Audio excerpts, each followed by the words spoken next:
हज़रत हूद अलैहिस्सलाम कौम अहाद के नबी थे। कौम अहाद बहुत ताकतवर और अमीर थी, लेकिन वो अल्लाह को भूल चुकी थी और बुतों की पूजा करती थी।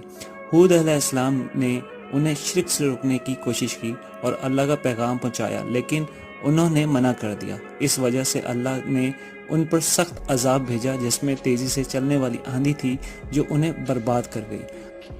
हज़रत सालेह अलैहिस्सलाम कौम समूद के नबी थे। कौम समूद के लोग पहाड़ों को तराश कर अपने घर बनाते थे और वो भी शिर्क करते थे।